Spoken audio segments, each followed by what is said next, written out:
Hello guys, welcome to अपनी ई कक्षा। And आज की इस लेक्चर में हम लोग CSIR का मोस्ट इम्पॉर्टेंट टॉपिक डिस्कस करेंगे, that is the Langmuir isotope.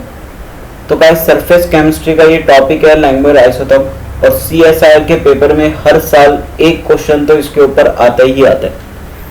चलिए देखते हैं हम लोग कि लैंगमुइर आइसोटोप क्या है। This is my Unacademy profile guys.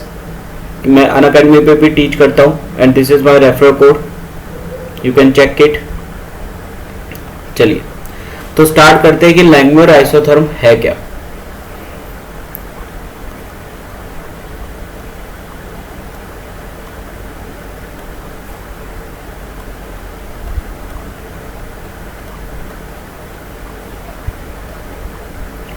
तो अगर लैंगमुइर आइसोथर्म की मैं बात करूं तो सबसे पहले हम लोग एजम्पशन देख लेते हैं कि एजम्पशंस क्या है। What are the assumptions?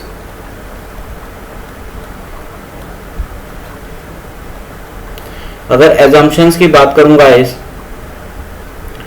तो पहला एजम्पशन जो लैंगमुइर ने लिया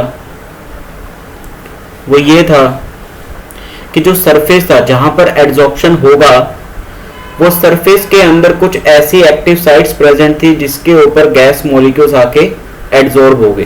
क्लियर? तो मैं यहां पर लिख देता हूं शॉर्ट में, the surface contains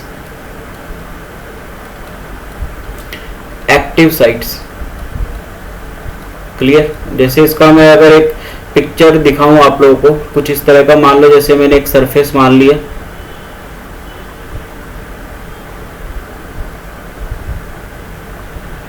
clear? This is the surface and मैंने बोला कि इसके अंदर एड्सॉर्प्शन टेक प्लेस होगा। तो देखो ये गैस पार्टिकल जो है, ये व्हाइट कलर में मैं दिखा रहा हूँ, these are the gas particles. तो लैंगमुइर ने बोला कि जो गैस पार्टिकल है वो सरफेस के अंदर ऐसे आके एड्सॉर्ब हो गए। क्लियर? क्लियर है गाइस? तो this is the first point. After that second जो एजम्पशन था वो ये माना कि ओनली मोनोलेयर इज फॉर्म्ड। मतलब कि जब गैस पार्टिकल एड्सॉर्ब हो गए तो गैस पार्टिकल एक से ज्यादा लेयर नहीं बना सकते गाइस, सिर्फ सिंगल लेयर ही फॉर्म होगी। Only monolayer is formed. Clear? Third point, there is a dynamic equilibrium. Langmuir ने क्या बोला? डायनेमिक इक्विलिब्रियम यहां पर प्रेजेंट होगा किसके बीच में? There is a dynamic equilibrium present between adsorption and desorption. Adsorption and desorption. Clear? देखो एड्सॉर्प्शन आप लोगों को पता ही है क्या होता है, मैं फिर भी बताया तो एड्सॉर्प्शन का मतलब है किसी भी चीज का सरफेस पे आकर चिपकना। अगर सिंपल सा मीनिंग में बताऊं तो किसी भी चीज का सरफेस पे आकर चिपकना इज कॉल्ड एड्सॉर्प्शन। एंड डिसऑर्प्शन क्या होता है? बिल्कुल इसका रिवर्स प्रोसेस है, मतलब उस चीज का उस सरफेस से रिमूवल। कि मान लो जैसे मॉलिक्यूल्स आए गैस की, ये यहाँ पर इस सरफेस पे चिपक गए, अब इस मॉलिक्यूल्स को अगर मैं निकाल देता हूँ इस सरफेस से तो that is called the desorption. Clear? चलिए, तो ये थी लैंगमुइर की एजम्पशंस। अब देखते हैं कि लैंगमुइर का टोटल मतलब ये क्या था, कि इसके थ्रू इसने क्या फॉर्मूला निकाला, कैसे निकाला। तो इसने बोला, यहां पर देखना गाइस, यहां पर इसने बोला ये सरफेस है और सरफेस के पास कुछ एक्टिव साइट्स है। क्लियर? सरफेस के पास कुछ एक्टिव साइट्स है गाइस, जहां पर क्या होगा, जहां पर जाकर गैसेस के जो पार्टिकल्स है वो आकर क्या हो गए? एड्सॉर्ब। मैं यहां पर दिखा भी देता हूं। मान लो मैं गैसेस के पार्टिकल्स को व्हाइट कलर से दिखा रहा हूँ गाइस, कि these are the gases particles. Clear? These are the gases particles. तो ये क्या गैस पार्टिकल्स है गाइस। ठीक है, तो ये एड्सॉर्ब हो रहे हैं। तो इसने बोला कि जो रेट ऑफ एड्सॉर्प्शन होगा, यहाँ पे लिखता हूं कि जो रेट ऑफ एड्सॉर्प्शन है वो डायरेक्टली प्रोपोर्शनल क्या प्रेशर ऑफ गैस के होगा।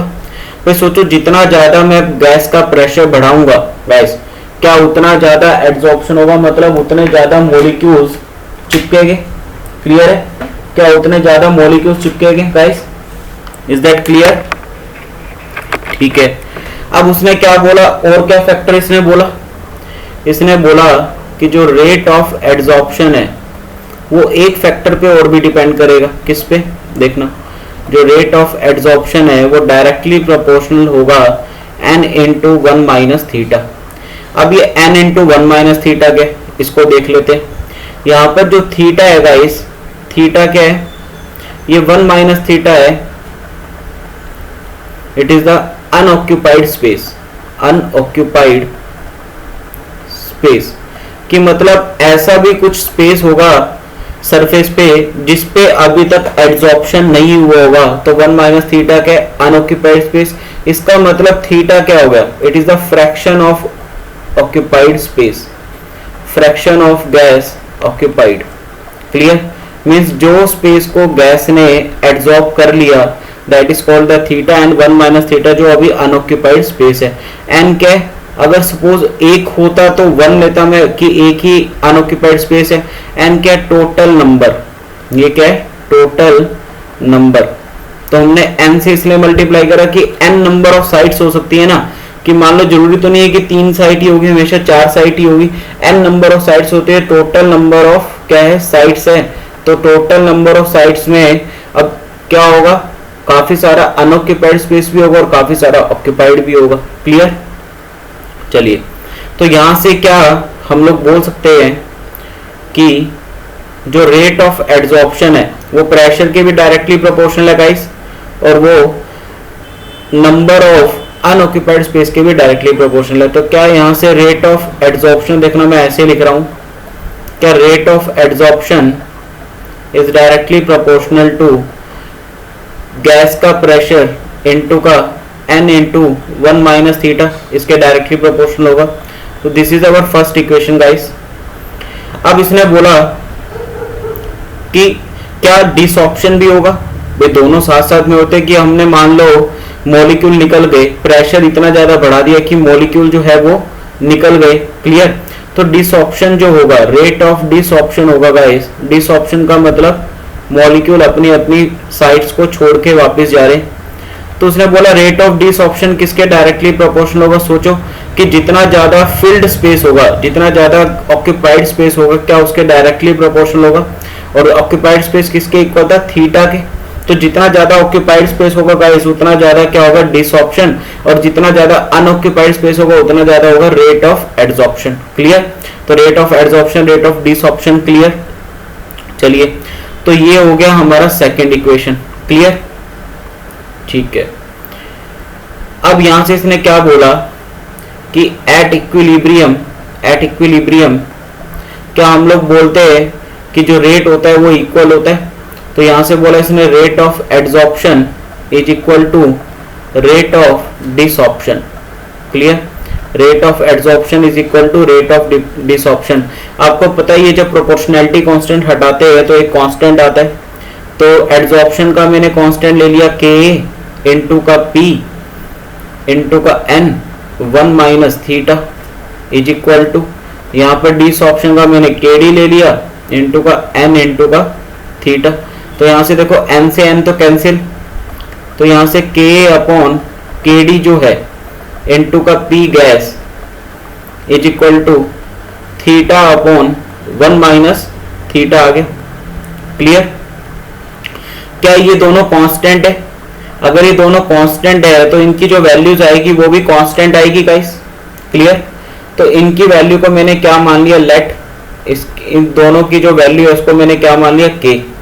तो इसका मतलब यहाँ से जो KP आ गया वो इक्वल टू आ गया अपने पास थीटा अपॉन 1 माइनस थीटा के equal. Clear?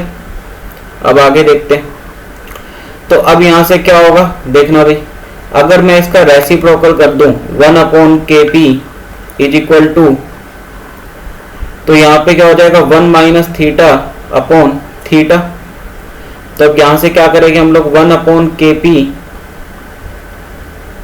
Is equal to 1 by theta minus का 1, इधर जाके +1 होगा तो ये हो जाएगा 1 plus KP upon KP is equal to 1 by theta, तो थीटा यहाँ से गाइस आ गया अपना kp upon 1 plus kp। Clear? तो ये फॉर्मूला आ गया अपना थीटा का। तो गाइस याद रखना ये जो फॉर्मूला है this is valid for monoatomic gas.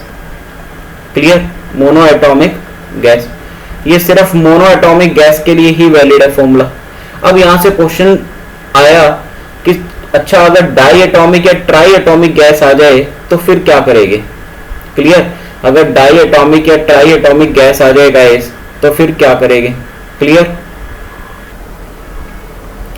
Clear guys? तो this is for monoatomic gas. Clear? अब देखते हैं डाई एटॉमिक गैस में क्या होगा या ट्राई एटॉमिक गैस में क्या होगा।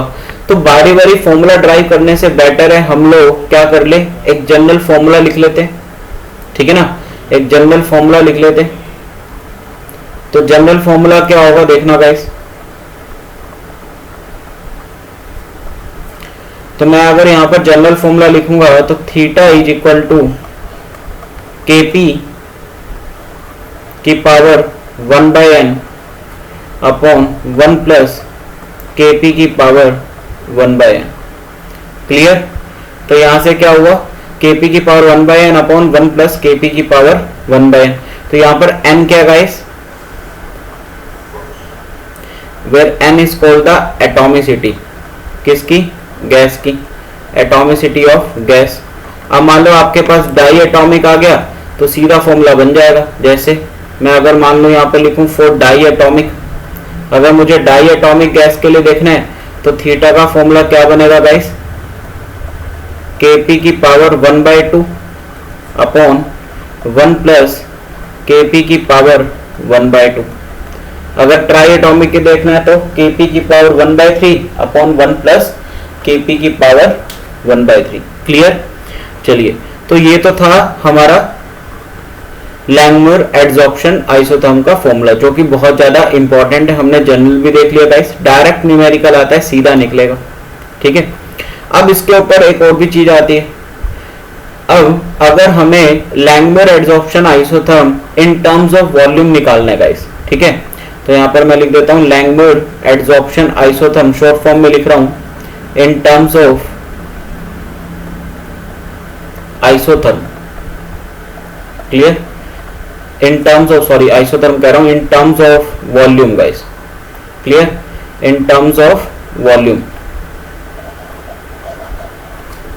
इन टर्म्स ऑफ वॉल्यूम।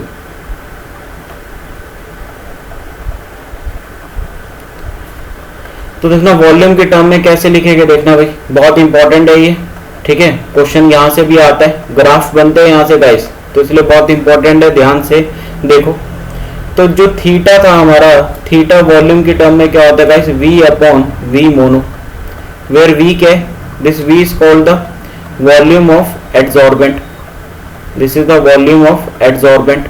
एडसॉर्बेंट क्या होता है गाइस, जिस पर पार्टिकल आके चिपक रहा है, मतलब सरफेस, और एडसॉर्बेंट क्या होता है, जो चिपक रही है चीज आके। ठीक है, v मोनो क्या है, this is the total volume of monolayer, total volume of monolayer. Monolayer मतलब जो गैस की एक लेयर बनी थी उसकी टोटल वॉल्यूम।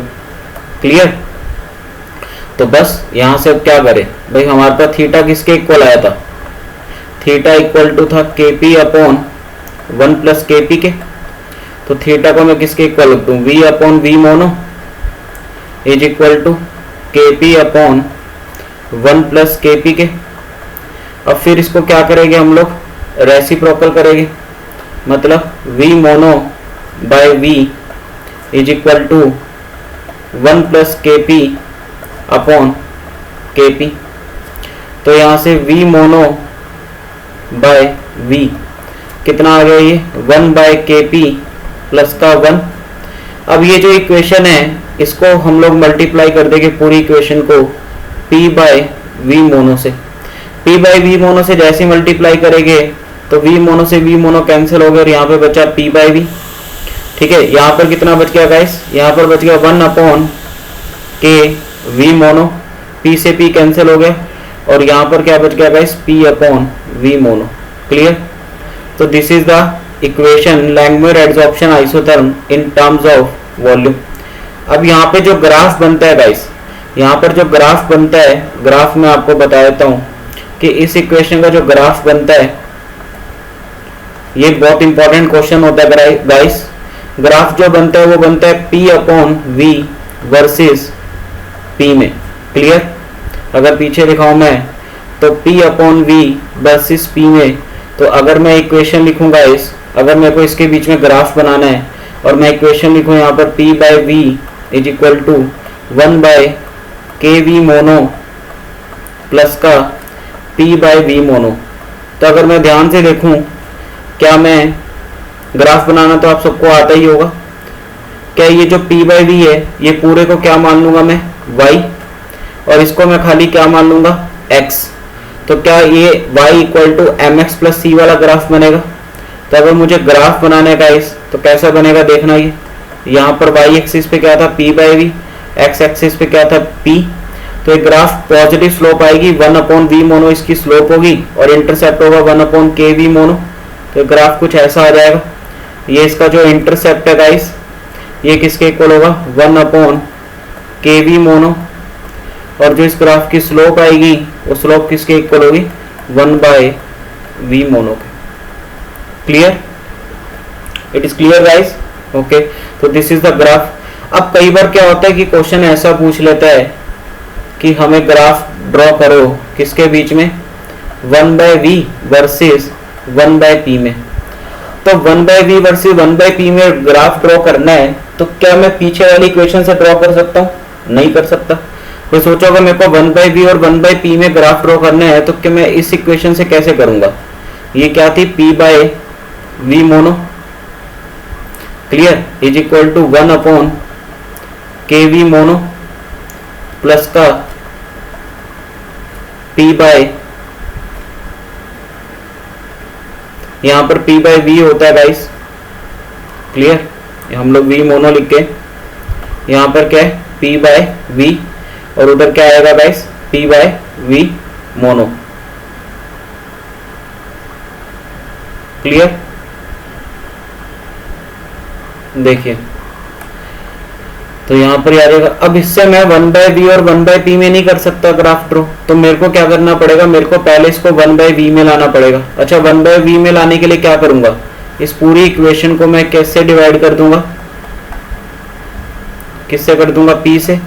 तो देखो जैसे ही P से डिवाइड करा, यहाँ पर 1 बाय V रह गया, यहाँ पर क्या बच गया 1 बाय KV मोनो इंटू का P भी आ गया, प्लस का यहाँ पर क्या आ गया guys 1 upon V mono. Clear है? यहाँ पर क्या बच गया 1 अपॉन V मोनो। क्लियर? अब देखो, अब ग्राफ जो है वो बिल्कुल इजीली बन जाएगा गाइस। कैसा बनेगा देखो इधर, क्या मेरे को 1 बाय V में और 1 बाय P में ग्राफ बनाना था, तो 1 बाय V इसको मैं क्या मान लूं y, और इस बार x मेरा क्या होगा गाइस, ये 1 बाय P होगा, ये x होगा। तो इस बार स्लोप क्या होगी जो हमारी 1 अपॉन KV मोनो होगी, और इंटरसेप्ट ऐसा होगा। तो ग्राफ का नेचर तो बिल्कुल सेम आएगा, बट इंटरसेप्ट देख रहे हो, अब इंटरसेप्ट बदल गया।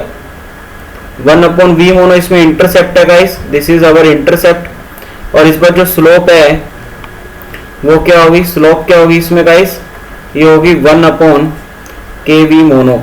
तो अगर मैं दोनों ग्राफ को ध्यान से देखूं तो दोनों ग्राफ में स्लोप और इंटरसेप्ट चेंज हो रहा है गाइस। पहले वाले में स्लोप क्या थी 1 अपॉन V मोनो, इस वाले में स्लोप क्या है, इसमें 1 अपॉन V मोनो इंटरसेप्ट है, उसमें स्लोप 1 अपॉन V मोनो थी, इसमें 1 अपॉन V मोनो इंटरसेप्ट है, और जो इसमें इंटरसेप्ट था गाइस, ठीक है, वो उसमें क्या थी स्लोप थी। तो आपस में रिवर्स हो रहे हैं। तो this is the Langmuir adsorption isotherm in terms of volume. बहुत इंपॉर्टेंट है गाइस, डायरेक्ट क्वेश्चन आता है।